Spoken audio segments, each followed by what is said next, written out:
Good morning my dear friends. ഇന്ന് ഞാനിതാ കോളേജിലെ കുറച്ച് വിശേഷങ്ങളായിട്ടാണ് വന്നിട്ടുള്ളത്. മായ മിസ് എന്താ പ്ലേറ്റൊക്കെ എടുത്ത് പിടിച്ചിരിക്കുന്നതെന്ന് നിങ്ങൾ വിചാരിക്കുന്നുണ്ടാവുമല്ലേ? വേറെ ഒന്നുമല്ല, ഫുഡ് കണ്ടാൽ പിന്നെ വേറെ ഒരു രക്ഷയില്ലല്ലോ, എല്ലാവർക്കും വേഗം കഴിക്കണം.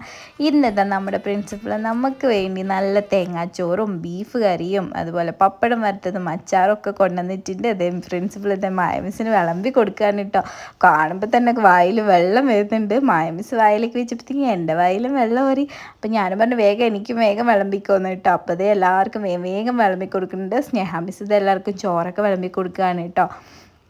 എന്ന് നമ്മൾ ഫുഡൊക്കെ കൊണ്ടുപോയിട്ടുണ്ടായിരുന്നു, പക്ഷെ അതൊന്നും നമ്മൾ എടുത്തില്ല. നമുക്ക് വേണ്ടി സ്പെഷ്യലായിട്ട് കൊണ്ടുവന്നതല്ല, സർപ്രൈസ് ആയിട്ട് കൊണ്ടുവന്നതാണ് കേട്ടോ. നമ്മൾ ഇന്നാളൊരു ആഗ്രഹം പറഞ്ഞപ്പോഴത്തേക്ക് നമ്മുടെ പ്രിൻസിപ്പൾ കണ്ണും പൂട്ടി ഇതെല്ലാം റെഡിയാക്കി വണ്ടി വിളിച്ച് കൊണ്ടുവന്ന് തന്നിട്ടുണ്ട്. അപ്പോൾ ഇന്നത്തെ ഊണ് ഇതേ നല്ല തേങ്ങാച്ചോറും ബീഫ് കറിയും പപ്പടവും അച്ചാറും. നിങ്ങൾക്ക് ഇതുപോലത്തെ പ്രിൻസിപ്പൾ ഉണ്ടോ? കമൻറ്റ് ചെയ്യൂ കേട്ടോ.